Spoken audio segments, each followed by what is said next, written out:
we're from a sports background. Myself and my son, we're both personal trainers as well as a lot of other, combat sports training that we do and teaching. Does any member of my family listen to us about health and fitness? No, not honestly. They'll listen to everyone else. People that have got absolutely no knowledge at all, they'll listen to them. They might say exactly the same thing, or they might say something less, but they'll definitely listen to someone else.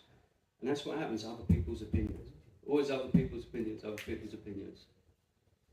It's always someone else or somebody else's kids.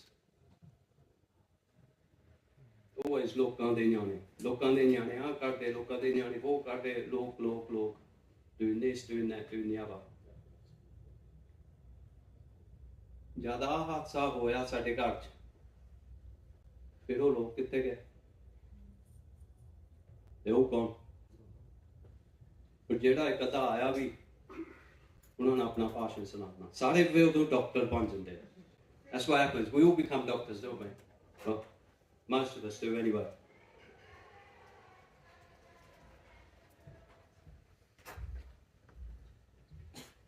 that's the pathway that we created.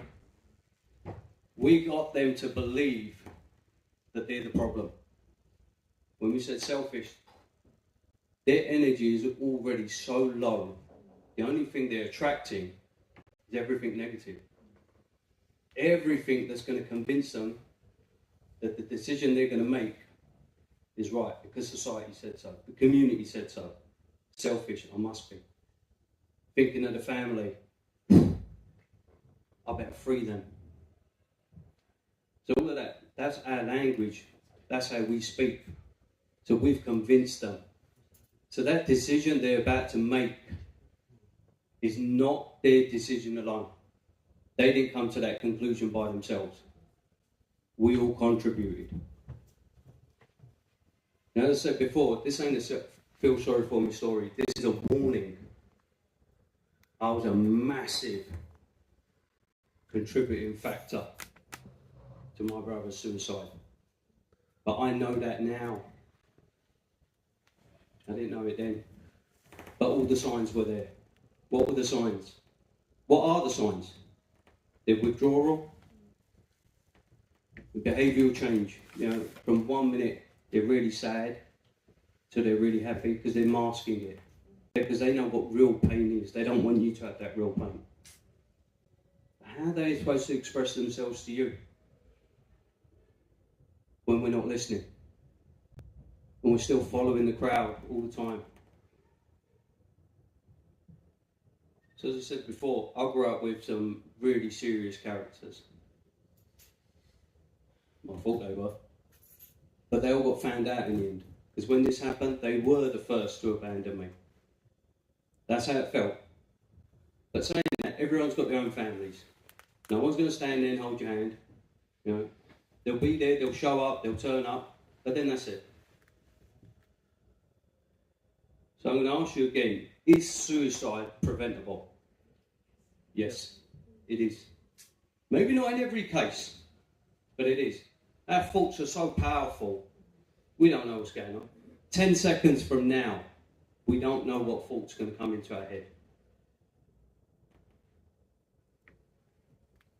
Any questions at this point? Okay. Yeah, I've got one. Coach, how do you move on from a suicide that's impacted you or your family? That's actually a question that I wouldn't like to answer, but I'm going to, because then that's me preparing you. Does that make sense? From all the people that I know, like me, like our family, no one's moved on. We're moving, but we're not moving on. I definitely ain't. I am moving, have to, but it's the guilt, that internal anger. God forbid I go an hour without remembering him. That guilt. I've got to get my phone out, get his photos out, get his old messages up, listen to voice recordings. And all of this could have been avoided. All of it could have been avoided. What did I need to do? Be kind. Listen. But we're programmed and conditioned not to. There are certain people who've said, yes, we've moved on. Yes, we're living our best lives because our family member would have wanted us to live like this and all that. Yeah, they're masking it. They're masking it. That's not true. They're kind words, they're trying to encourage people and everything. But no, they're not really. They've not really moved on. They're not really living. Because how are you going to forget that? The last image I've got of my brother is the one when I found him. I'm not going to go into detail, and I'm not going to tell you our story because you're not going to benefit from that. Because our story is like millions and millions of stories before ours. They've all got the same ending. Another question? What do you say to somebody considering suicide? Well, you've just heard. Yeah, I was going to say though, would they tell you? Sorry? I don't think they'd tell you they were considering suicide. Some people have. My phone, unfortunately, today gets bombarded with, and I always try to explain to everyone, I'm not a doctor, but I've made my bed now. I've put myself out there, so I've got to do the best I can. Well, to those people, you might not know this side of it. What you're worth to your family is astronomical, but there are so many barriers between you and your family members that we don't open up to each other. But once you've gone, that's when the world finds out what you was worth. So it's a 50-50. It's between you and your loved ones. It's 50-50. You've got to find some common ground and you've got to stick at it. Because suicide is not the answer. It's not a solution. It's permanent. There's no coming back from it.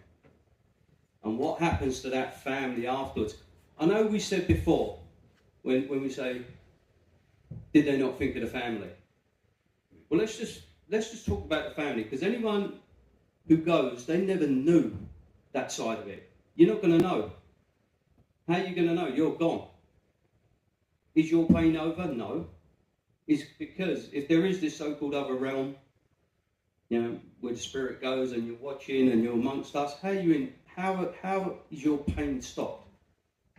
Your pain is now quadrupled, if not more and more, because now you're watching the rest of your family, and the likelihood of another suicide is coming from that family. Stats will show you that, because we all know what to do now. There is no nice way of saying any of this. I could not put my arm around anyone and say it's going to be all right. It's not going to be all right. But to those that are considering it, contemplating it, you need help. You need help very fast, and you start screaming for help. But don't give in to the system, because that's what it is. This is a system. Someone here is winning. Because the amount of suicides are growing and growing and growing. Someone's winning somewhere. Because we're not stopping it. Every week there's a new suicide awareness month. Yeah, so every week, or there's mental health awareness, suicide awareness, this awareness, that awareness. Yeah, that's awareness. Where's the action? Yeah, we all know about the problem, but what are we doing about it? I'll go back to how we started. Just look around you, look at the room. Yeah, we're all aware of it, but no one's doing anything about it. And we want to be targeting a zero suicide rate. So that person that's contemplating it, is thinking about it, it's not going to solve anything. All you're doing is, it just feed the machine. It just feed the system. You become another stat. And that family's ruined. And everyone that was affiliated to the family, or everyone that knew you, they're all affected. So now you've got on average, there's 33 immediates, be it your family, be it your best friends. And then you've got your co-workers, Then you've got your friends, related and everything. That's 100 people now. Now 100 people are affected. So you can see why it's getting worse. So we need to reverse all of that. And it starts at home. We can't solve society, but we can break it down. We can break it down to our communities. We could break it down to our block, to our families. That's where it starts, family. Don't let it get to a medical issue. Once it gets there, and it's got a lot harder. Tell your family member. Tell them everything. Don't listen to everyone else. You can't stop people from gossiping. What's our family remembered for now? We're remembered for this, suicide. Prior to that, I got a family member whose trajectory in sports was first thing in history to make the England MMA team. We're going places. That's what we were known for, really. Oh, there goes that kid. There goes that kid. Now, there's that family. His brother killed himself. That was his fault. We heard everything. Horrible, horrible, horrible, horrible. It only gets worse. So to those thinking about it, you're worth so much. You're amazing. How are you going to communicate that with each other? How many families are actually going to sit there and tell each other all of that? Afterwards, yeah. Then it's too late. Any questions, please? Or any ideas, actually. Ideas, solutions, anything. We're going to solve something in this room. I was going to say, if you have got some suspicions that somebody's, going to commit suicide, should you not just call for the police and all that and get them sectioned, get them into a psych ward or the hospital, and they could probably do some treatments and all that, and then go for counselling and that? Definitely. And I was going to say, and that's what our community needs to know, is more awareness about mental health. And if that happens, it's okay. We shy away from that. So if someone tells you, unfortunately, you have to now tell them. That now, to safeguard you and safeguard myself, I have to tell the police. Then that goes pear-shaped there as well. But you have to. You don't want to be that so-called best friend who's your friend is just confided in you, saying, look, I'm only going to tell you this because it's a secret. I can trust you. I'm going to do this. And you keep it to yourself. Imagine being that friend. Yeah. Unfortunately, I know a lot of them. I've come across a lot of them. But one thing you said, that we need to know more about this stuff. We need awareness in all this stuff. And I know, it's very easy to point the fingers at leadership. But that's on us as well. We're voting these leaders in. But that's on us to volunteer as well. We've got to do something about it. Just imagine, I know a lot of leaders that are these big tough guys who walk around saying, man code stuff, man up, snap out of it, nothing wrong with you, come on, we'll have a few drinks, all of that. Just imagine that leader turns around and says, hang on, there's a problem here. I haven't got the answers, but we need to do something about it. That's what we need. That's what we need to tell them, because they're in a position of influence, because everyone follows them. But we got to find some common ground as well. It's really easy pointing the finger. Your fault, your fault, your fault. He's not doing nothing, she's not doing nothing. They might be the ones that are masking it. They might be the ones that we're all masking something, but most of society is masking their weakness. They'd rather not deal with it. They'd rather say everything negative. They'd rather say, stay away from him.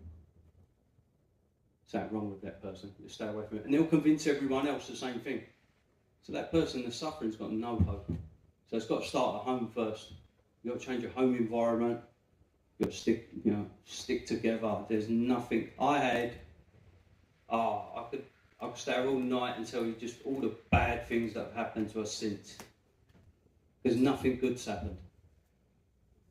And if anything good was to happen, our guilt won't allow us to enjoy that. So what else can we do then? As a community, let's just break it down to this. What can we do? We know about our homes and change our home environments. Make sure we're talking to each other, listening without judgment. Don't become doctors like me. That's what I was doing. I was becoming a doctor. Anytime he tried to, he was telling me stuff, but he was telling me in riddles as well. He wasn't just coming out with it. But then there's me, giving him a full diagnosis. Now I've become a doctor. I just didn't listen. All I had to do was listen to it and listen without judgment, and I didn't. Even today, people are telling me I've got the same handful of idiots that every time there's another suicide, they're still saying the same thing. They've learned nothing. They refuse to learn anything. I've had people where there's been suicides within this community phone me up straight away. This has happened, what should we do, what should we do? And then all of a sudden, those people were their best friends as well. Where are they? You've got to get involved in something. If you're not showing up, I always say this, to solve a community problem, the community has to show up. But if you're not showing up, at least get yourself involved in something. Do something, because it's getting worse. And it's going to continue to get worse. And we are going to continue to keep feeding the system. As I said, someone's winning. Who's winning? The pharmaceutical companies? Someone is winning here. And it's not us. Our communication between each other is breaking down. Everything today has become an illusion of a communication. It's like how we're talking to each other now. We can have some silent pauses, but we read each other's facial expressions, body language. But what's everyone doing? And me as well, we're all doing it. We're texting each other. That's not communication anymore. That's an illusion of communication. And what happens in that? Your mind goes crazy. Oh, he's read my message. I know he's read my message because I see the blue ticks. Or I've just wrote a really long story and you've replied to me with a thumbs up. Mind starts racing then. When did we stop talking?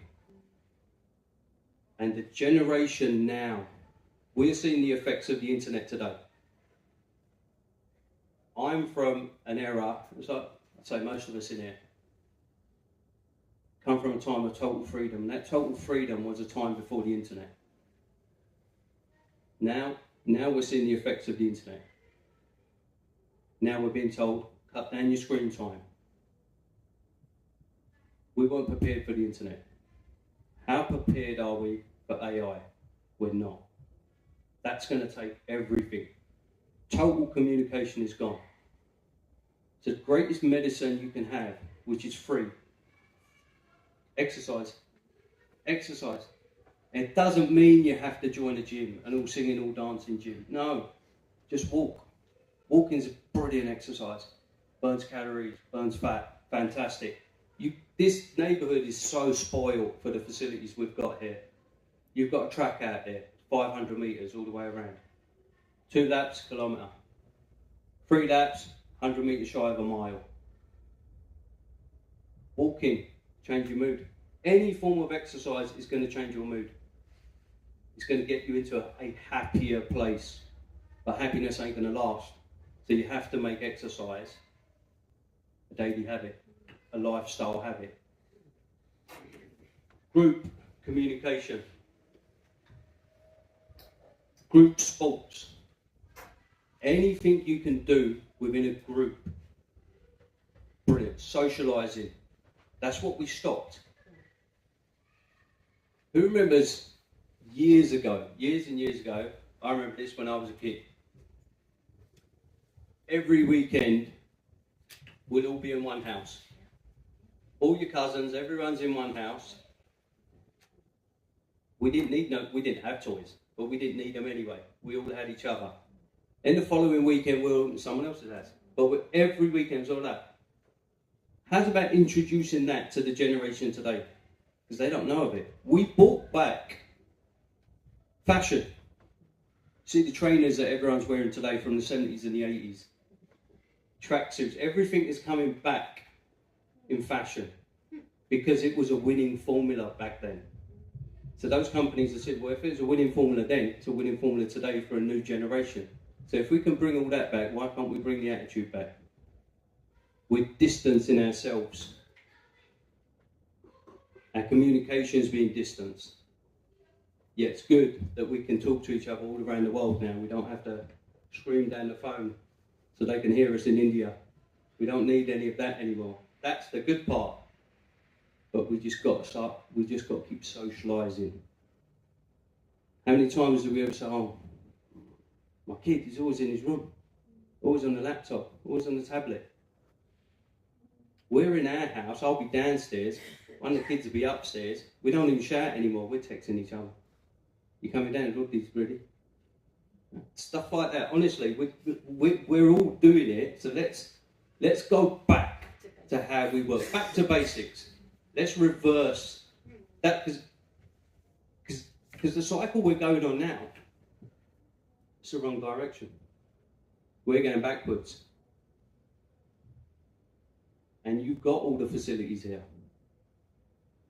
This neighbourhood.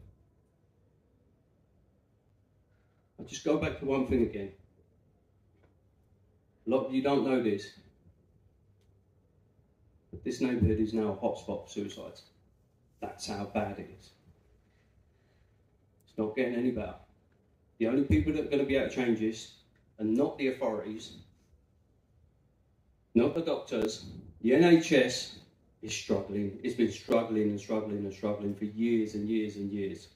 And we just put more and more pressure on it. And mental health has become massive business now. All over the world, it's the biggest business there is mental health. So we've got to look after our mental health, our physical health, and now's our social health. Remember that, social health. And within a couple of years, there will be 10 different categories, maybe more, of health, because that's how big the business is getting. So it's on us. It's not on the medical profession. It's not on the government. They're not going to do anything. If they was going to do anything, it would have been done by now. Community can solve a lot. Whether we can solve this, I don't know. But at least we can do is show up and try. I don't want this to happen into anyone else's house. It's happened in ours, and it's happening in too many houses. Do you ever get people like me upstairs on the stages? I've been up there. I've spoke up there a couple of times though. But we do get a lot of other people up there. And the first thing they say, oh, people ain't coming to listen to us. People ain't coming to listen to this. People ain't coming to listen to that. Well, maybe it's your delivery. But if you're in a position of influence, this is what you need to be teaching. Because we don't want no more of this. Everyone's got something going on. Everyone's struggling with something. But what if we share all that pain? We can come up with solutions. And only the community can help solve this. No one, as the old saying, no man is an island. We've got to do this together. Please, some questions, ideas, solutions, anything. So I was thinking, like from the Goodman perspective, there's been quite a few various sort of camps. As a suggestion or an idea, perhaps maybe something similar to that, where you maybe have like therapists, and then it's kind of like if someone wants to speak to them, they get the opportunity. So maybe the person that's going for it wants to have just a non-biased someone outside of the family to speak to. They don't know how to. So that could be may be an idea. And I know they're not always easy or free to get hold of, but just an idea. That's a fantastic idea. So how do we get this done? I know Mind have therapists, and I know there probably is like a council therapist out there. The Gurdwara probably has a pot or a budget. Perhaps put some of that budget towards that, and then identify a plan. Okay, maybe on a quarterly basis or however the budget allows them. Maybe have something organised based on that, and then again advertise it, communicate it as much as possible. And just try it out that way. That it's going to be a camp where you come and it's a safe space to come and talk, and it could be about anything, maybe about work, just generally how you're doing as well. So just an open forum. So I believe the committee they must have meetings, monthly meetings, quarterly meetings. Yeah. So can members of the Sangha attend? Or can their ideas be brought up? We have a all Sangha meeting on a quarterly basis. Right. When's the next one, James? Probably next month, I think. When is it? June, July? 1st of June, next week. Benji, could you attend? Can I say why not? Fantastic. It's in here. Yeah? It's in here. Okay, so if I have the information. Yeah, it'll be on the screens. See, so it's on us. It's not on anyone else, it's on us. We can't wait for someone else to do it, and we're not going to wait for the next suicide to do something. Yes, Ben? Going on from that, I was thinking if we can get something like that in place, have drop-in clinics. So I work in schools and we have, I'm in primary, but secondary schools have drop-in clinics where it's a free, you can pop by, have a chat with somebody, have somebody, a couple of people available. We can do, maybe once every other month or something. But it's encouraging people to come in. It's that bit, and the education around it's okay and you can talk and somebody will listen to you. So moving on from the camps, maybe the next step would be to have check-ins and drop-in clinics. Would you attend? I work at primary level, so I'm a therapist, but I work with younger children. Yeah. But yes, education-wise, you want to put the word out there. Even a 5-year-old can talk to somebody. It's huge. So would you attend one of these meetings then to get this done? I can try. Yeah? Yeah. Because that's what we can do is try. We can all come up with all of these ideas. We really can. Yeah. But then we've got to volunteer as well. And we've got to get involved. Involvement. Said before, if you're not showing up, then please get involved.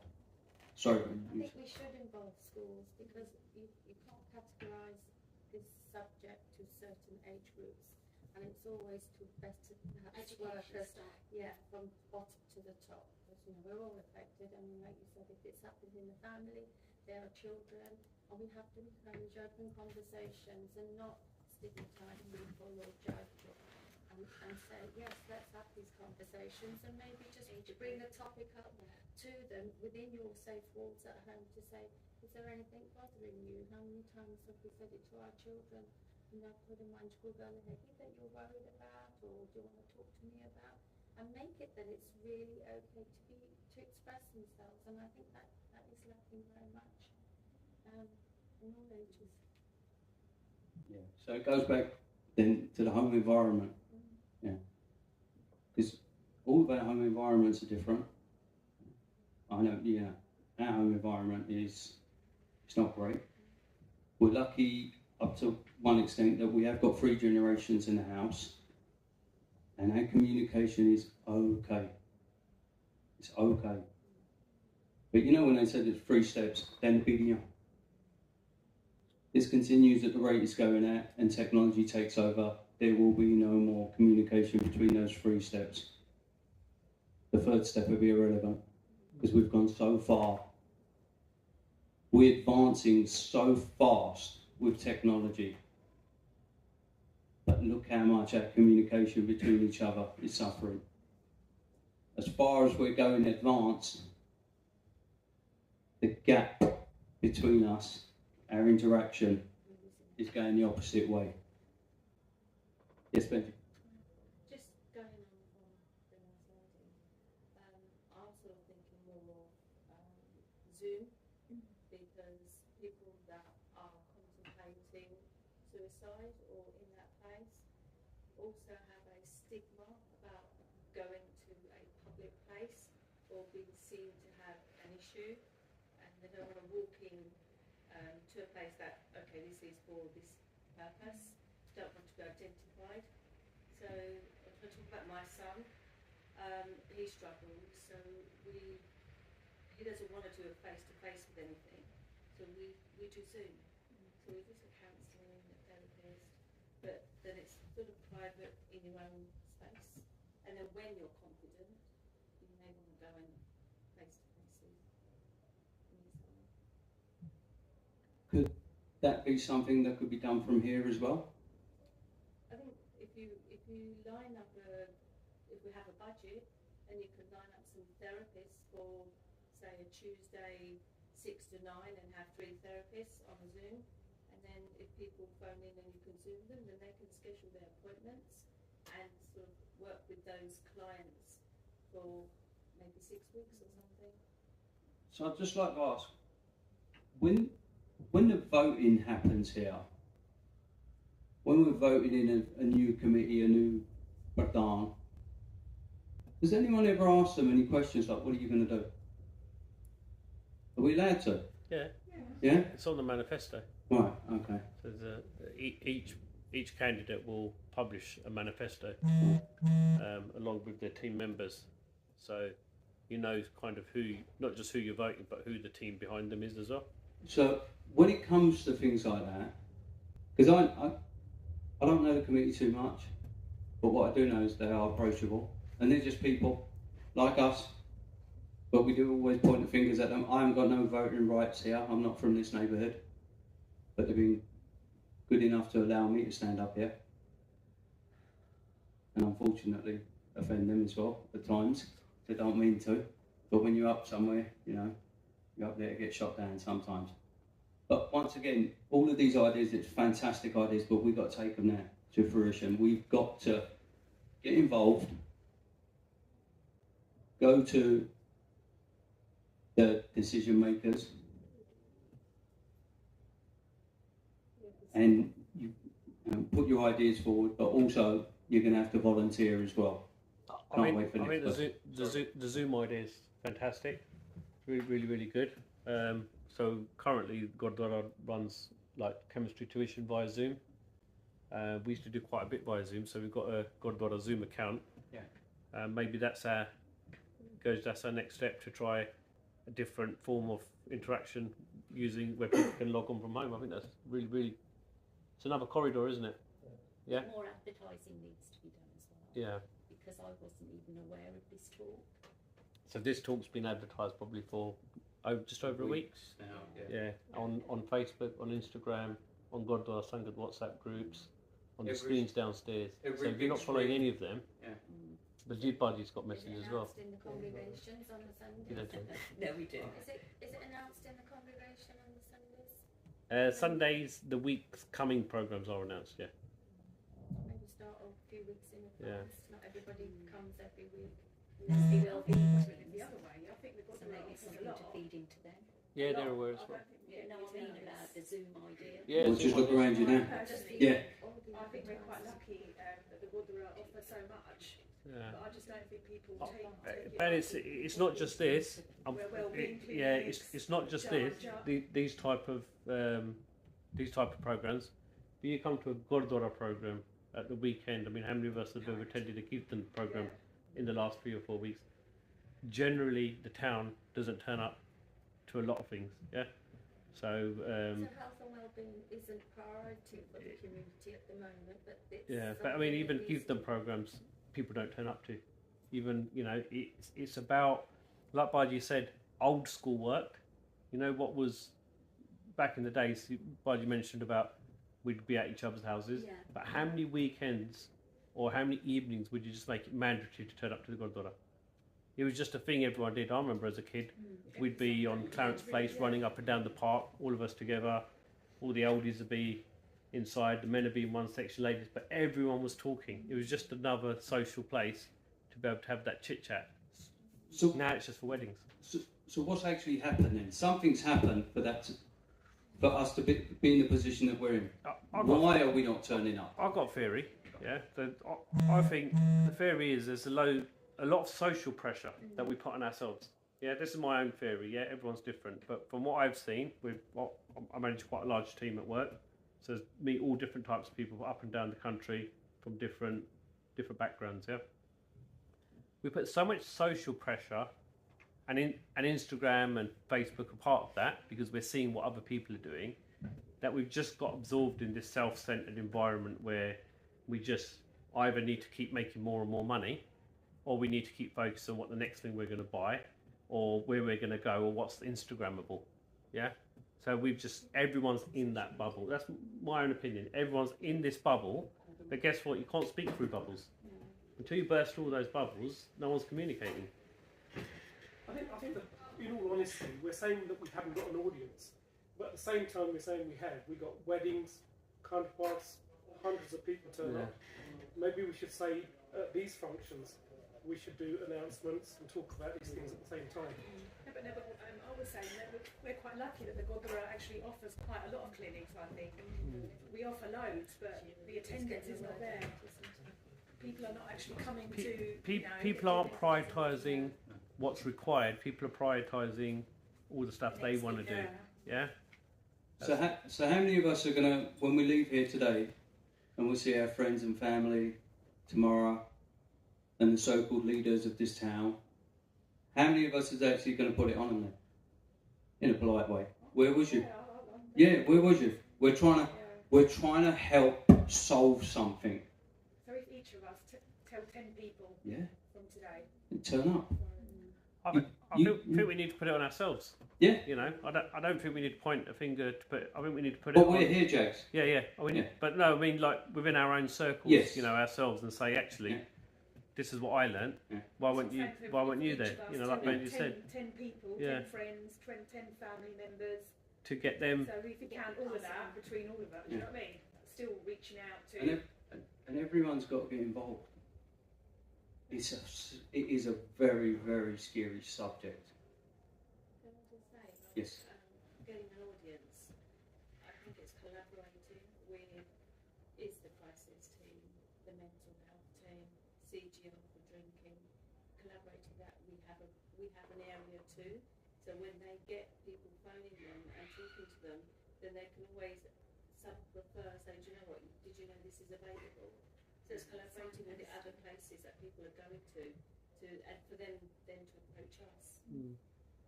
So the next why not also collaborate with organisations like Samaritans? Maybe speak to them, use their number, use their advertising. Let's get that in the Gurdwara as well, maybe.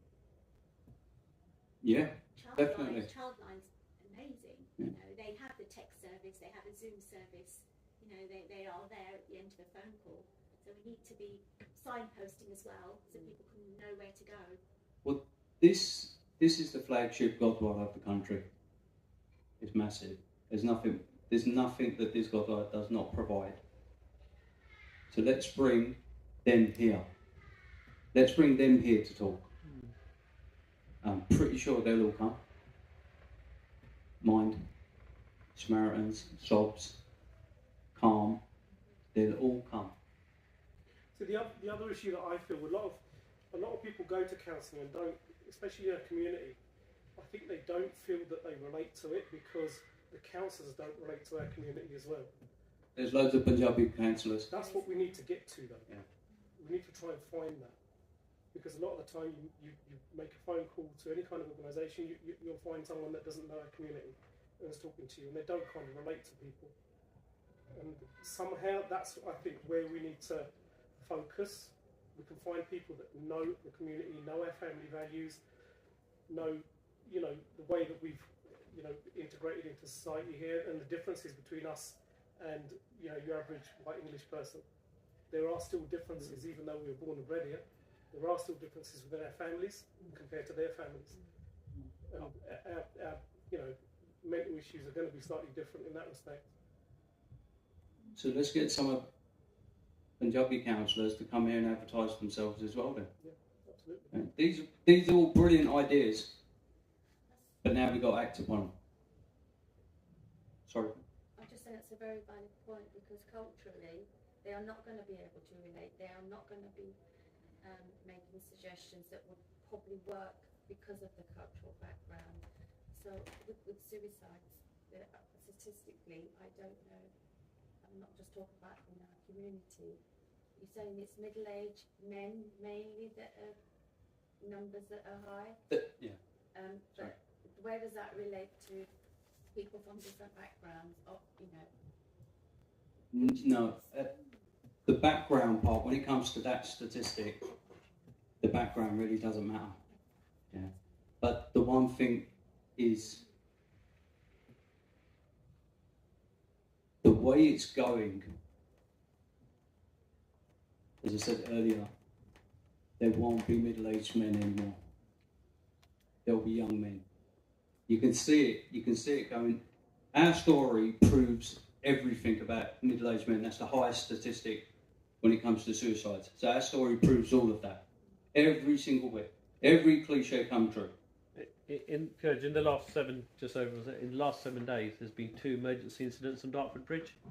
Just in the last 7 days. That's how local area, yeah.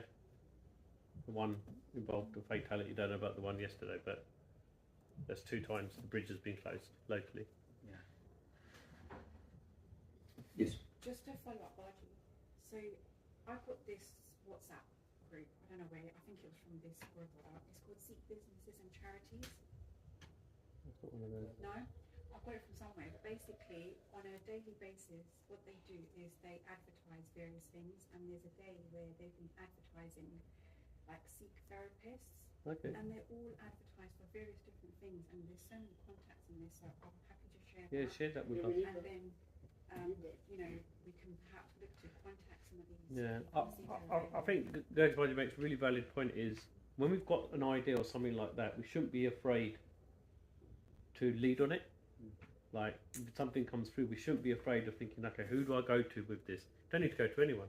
We're just sympathise. We're just normal guys sitting at home. Gurj will ring me in the morning and say, Jag, I need this, and I'll say, all right, I've got a bit of time, got some work, we'll do it. I'll speak to Gurj and say, need to do this. He'll say, don't worry, sort it out. Just people, just all it takes. I think sometimes we think we have to lead on. We need someone to lead us. We don't. No. Yeah, actually, most people are looking for someone to follow. Yep. Yeah, so just take charge. therapists, they should be multicultural because there is a lot of stigma where our people don't want to go to our therapist true. because you're scared of the judgment, and might know my auntie. Like, I don't want to go to you. It's always an auntie. And they know everything. Yeah. I think Harry made a really valid point. I think if it's a Punjabi or whatever therapist it is, yeah.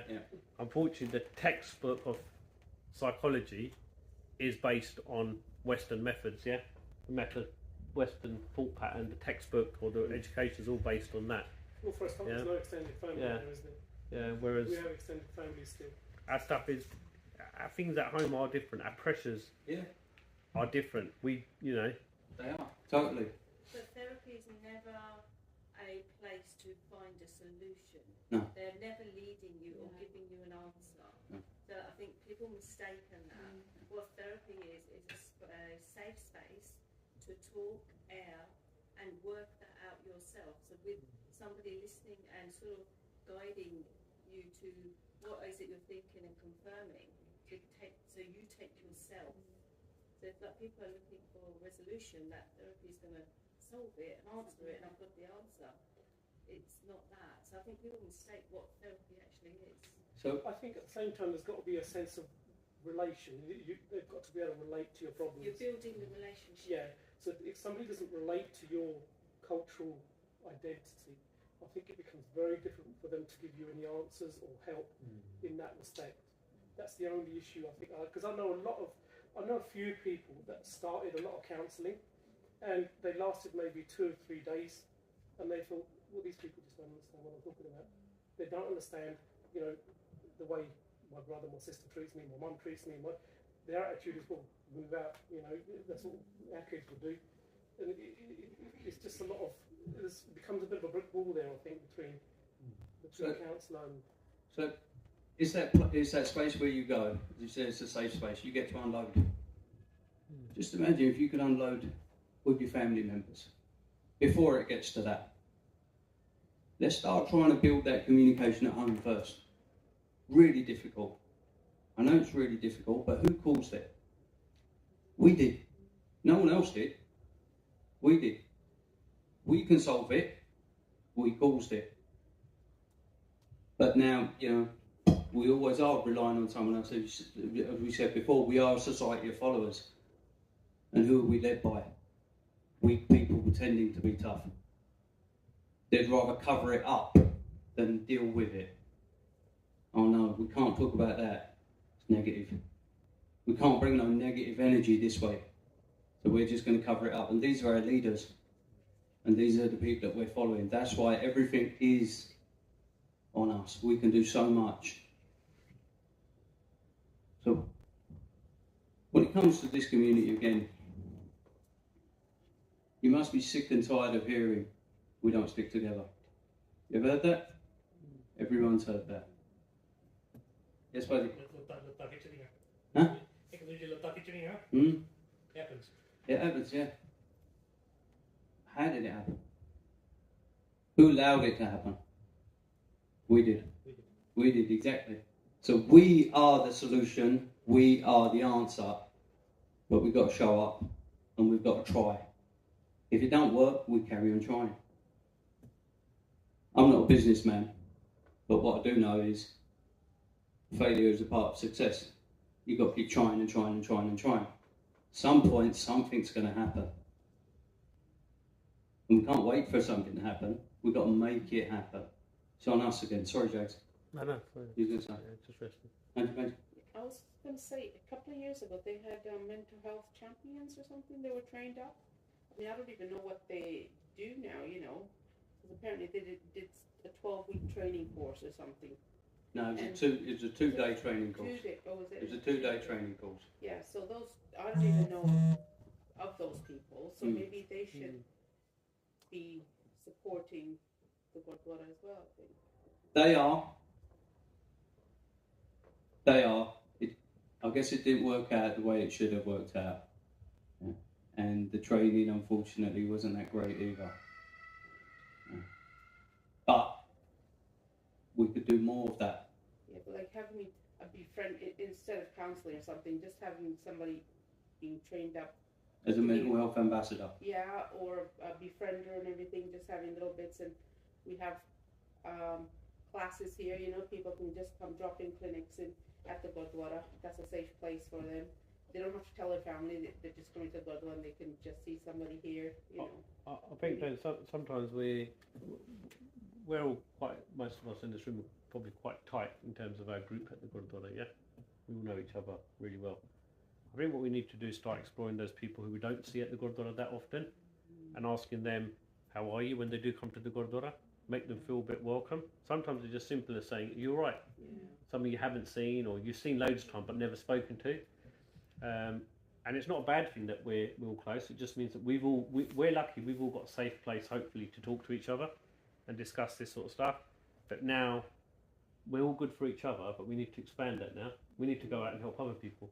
We need to be able to say to that Banji or Baji that we've never seen before, or we see all the time but never talk to, are you all right? Then that will give them a little bit of confidence to then say, actually, one day, mate, actually, I'm not all right. We've seen it. I've experienced it. You ask someone if they're all right enough, and one day they do turn around and say, actually, you know what, I've got a bit of an issue. Can I have a chat with you? Then you go aside, you have a chat with them, and Baji's had it. Yeah. And then how many times does the phone ring because there's people got issues and problems outside that you've never heard of. But all of that is just because we say to someone, are you all right? Yeah. And if all of us here say, are you all right, to at least 1 or 2, 3 people on a weekly basis that we don't normally talk to, how many health practitioners have you just made? You don't have to deal with them, you don't have to be the doctor, but you can signpost them. You know other people that might be able to help or assist, but we kind of need to get out of our little cliques and circles to just chat to people, because some people haven't got it. I've recently had a friend who's, known him pretty much all my life, but because I've been doing my own thing, he's been doing his own thing, didn't realise the guy's having a breakdown in the background. you know, because they just come out and fall out of your clique, and then you kind of re-establish that connection. But if everyone played their part, there wouldn't have to be one person or two people like Gurj having to play 99% of the part. You know, community turns up, then everything's all right. I think we just need to learn to be more proactive like we used to be back in Yeah. the days. It keeps going back to that, how we used to be. Suicide, mental health problems, they've always been there. Did we hear of them 40 years ago, 30 years ago, 20 years ago? All of a sudden, now, it's massive. You can't get away from it. And nothing's helping in our schools as well. You know, I want to try to stay on this topic, but all this gender neutral stuff, kids are allowed to turn up to school, they want to identify as a giraffe, all of this, it's not helping, is it? So things are just getting worse and worse and worse. Sorry. I'm doing too much talking here. So just remember, to those people that are considering this, you're just going to feed the system. Nothing's going to be solved. Pain ain't going to end. The family's done. I'll tell you about a little bit, tiny bit more about my family and all the families that I know. We're done. Finished. Over. Yes, we're all moving around. But this, what I'm telling you, is a warning, because I don't want it to happen in your homes. Don't want it to happen in no one else's home. Because it was preventable. All we had to do was communicate and be kind. But we didn't. We just became, I was the epitome of that follower of a negative society who thought men are meant to be a certain way because that's the way we were conditioned and that's the way we were raised. I hear on a daily basis, we get messages on a daily basis of another suicide. Or I've had people message me directly, tell me, we've done some covert operations in here, haven't we, Jags? Yeah. To find people. Because the police let us down. The charities let us down. Everyone let us down. And fortunately, we found one of them. What happened to the others, I don't know. But they disappeared. Because sometimes all you've got to go off of is a username. There's no picture. You don't know. You don't even know if that person is who they say they are.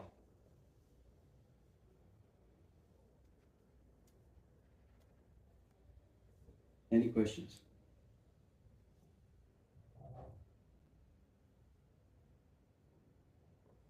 Val, what are you saying from East London? Come a long way, mate.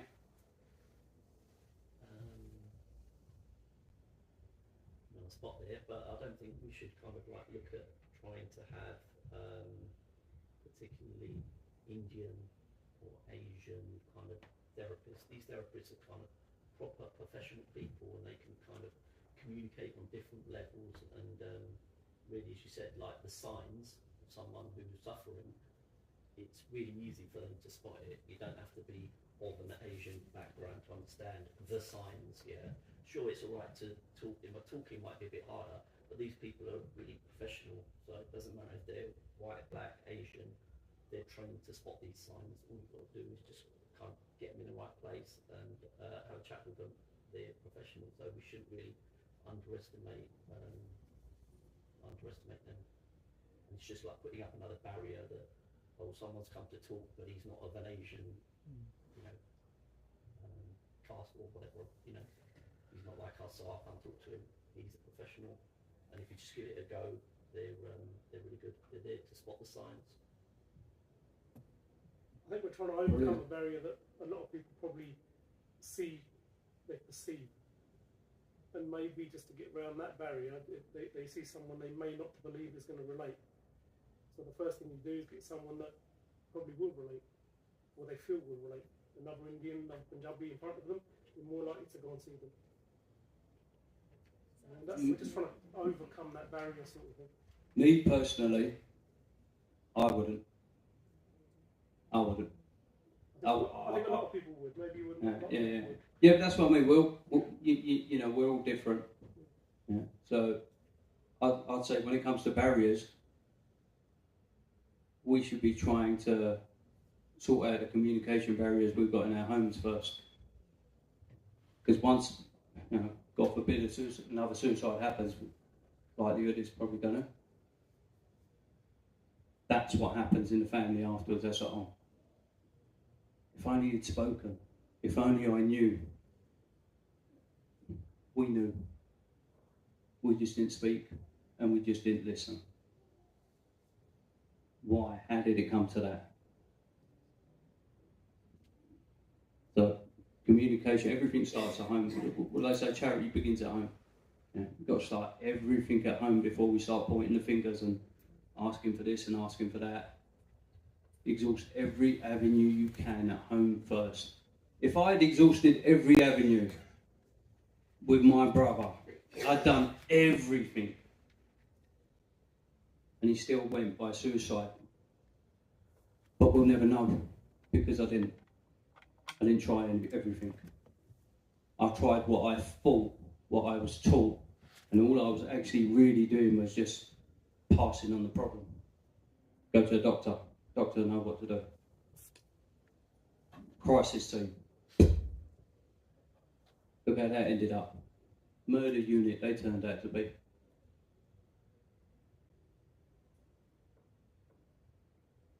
Sorry.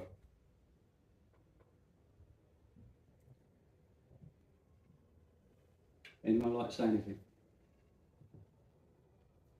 Can I just say about therapists?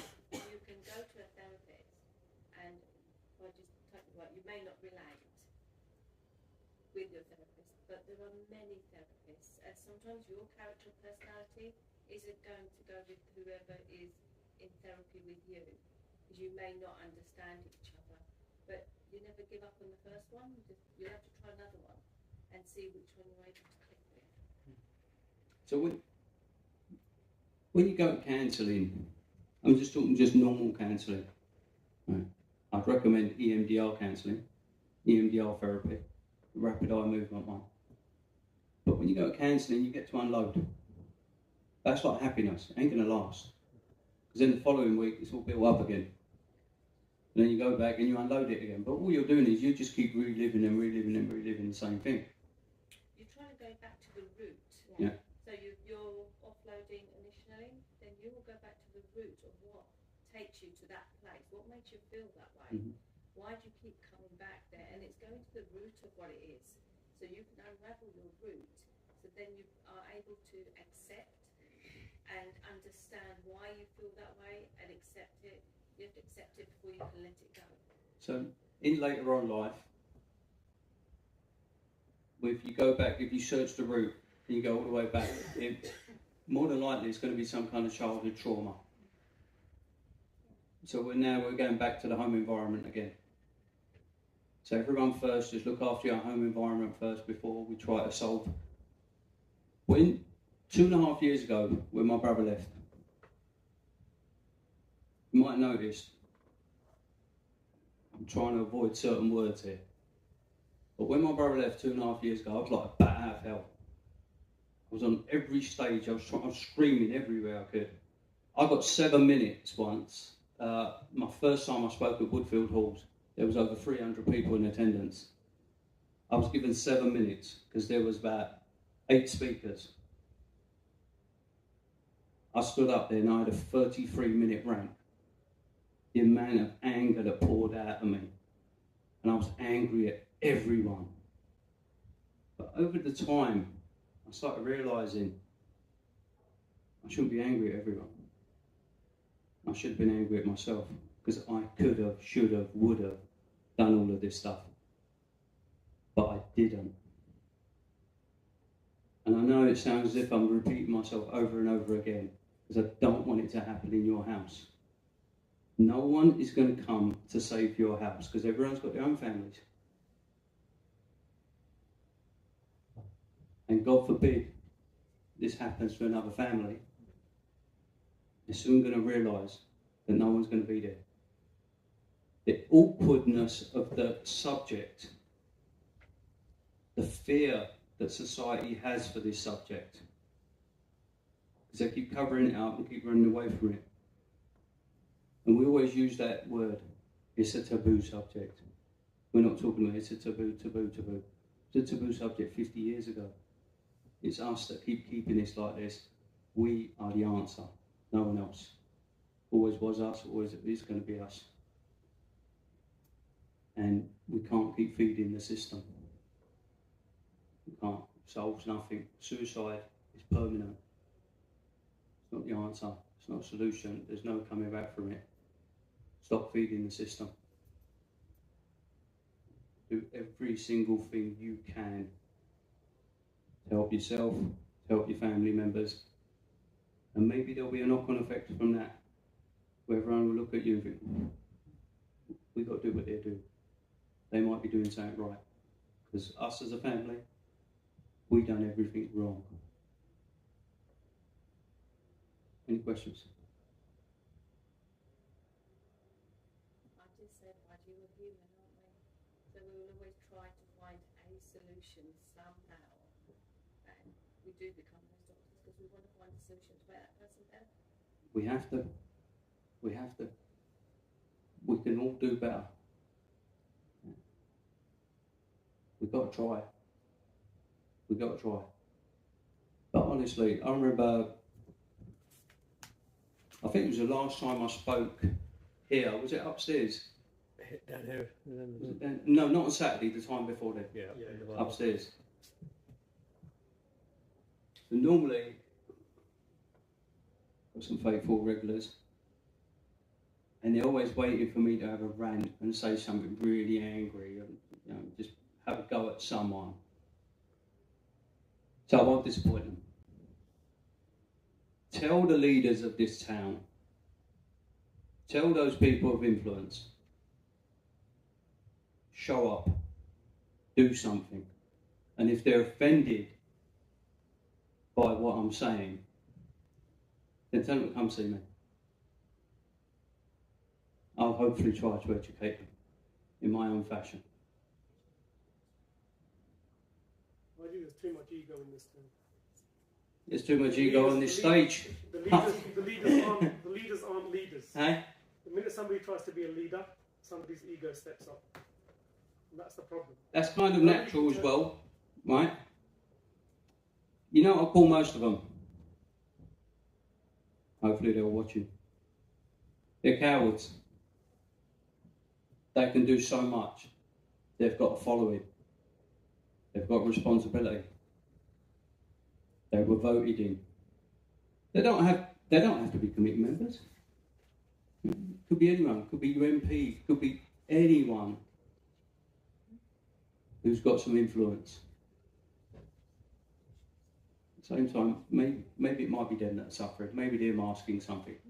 But the majority of them are just masking their own weakness and convincing everyone else. And I think the problem is that even within the committee, people that do say about here, the minute anybody tries to do something right, there's always somebody here out there who's going to complain about it and put a negative stance on it. You're never going to stop people from complaining or gossiping, you know. But we got to get over that.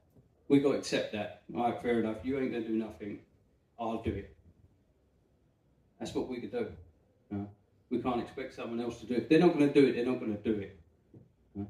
But eventually, maybe they will change their way as well.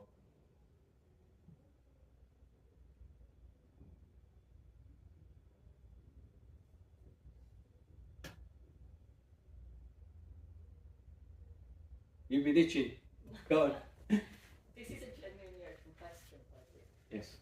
But like after everything happened with your brother, did you at any point try to look for help through Sikhi? And I don't mean the Gurdwara Sahib as a building. I mean actually your own say, spiritual journey, to see whether that helped you. I actually questioned it. I questioned the faith. That why did this happen? We've done all of this right. My brother adhered to everything. Our purpose was to serve humanity. That's all we've ever done. I went through all of that. I tried. It wasn't working for me. I'm being honest. I'm being brutally honest. That's all I can do is tell you the truth. I questioned it. And when some of the youngies said to me, it was written. Go, show me where it was written. I'll add some chapters. It wasn't written. It was his destiny. No. It was what we'd contributed. We were the authors of that, of what was written. I contributed heavily to that destiny. That wasn't a choice that he made alone. That choice it wasn't his alone. There was a lot of contributing factors. Society, I explained it earlier, society has made a pathway. And we're not shocked by it anymore. And we are normalising it. So, no, I didn't. I tried, but I was more rebelling against it than going towards it. I'm finding balance now. A lot of people have been saved. They've gone down the spiritual route. My mum and dad both real Sikhs. But they know, okay, he's still questioning it. He's still questioning it. And I am still questioning it. I want to. There's a lot of things. I don't think the amount of people that I've spoken to about religion, not just our religion, most of them believe that prayers are going to save you. They possibly could. And some people have been saved. But no, it didn't work for me. Maybe I'm just still too angry. I'm not blaming, but Jags knows. We don't become Sevadar to tell everyone I'm a Sevadar, because then that's not Seva, is it? Yeah. But I've spent a couple of decades somewhere else. Spent about a decade here. We got a lot of knowledge in our family in a certain field, and we're experts in that field. Sports, health and fitness, personal training, stuff like that. And we volunteer. Spent loads of time, but when we needed help, where was it? But that's natural. So I questioned a lot of that stuff. This young man that left us a couple of weeks ago, he was a Sevadar, wasn't he? How many people from here that are in charge, the in charges, who visited that family? Oh, probably no one. Do you know different? Exactly. No one came to us either.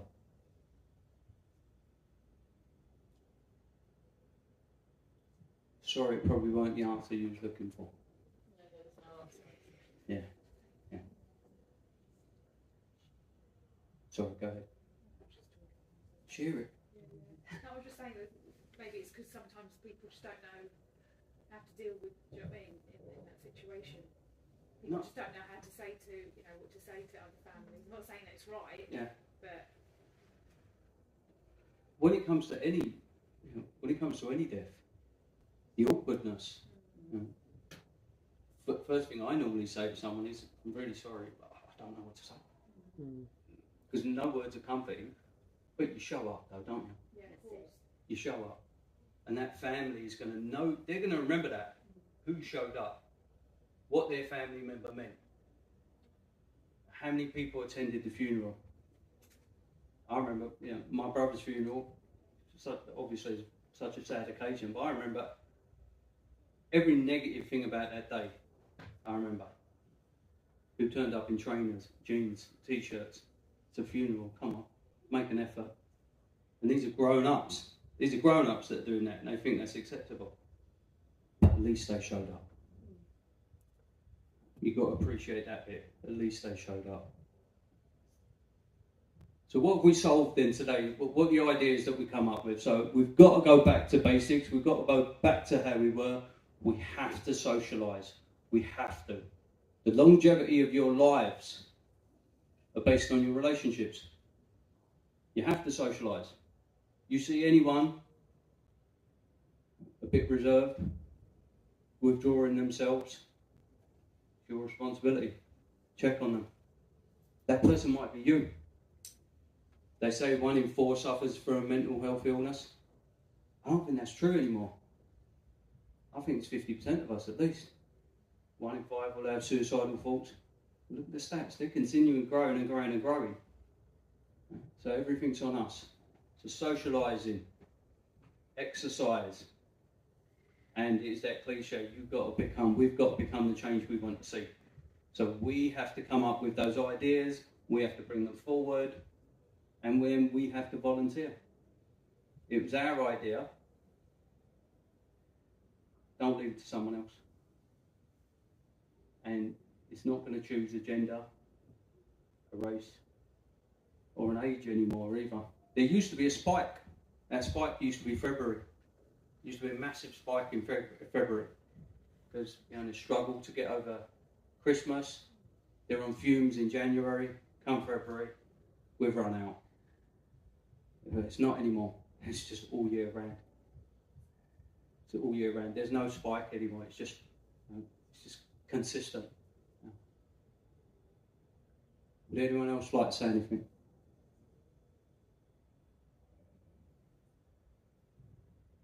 With that said then, I appreciate every one of you turning up. But remember, when you leave here after today, whatever you've learned, and everything you've shared,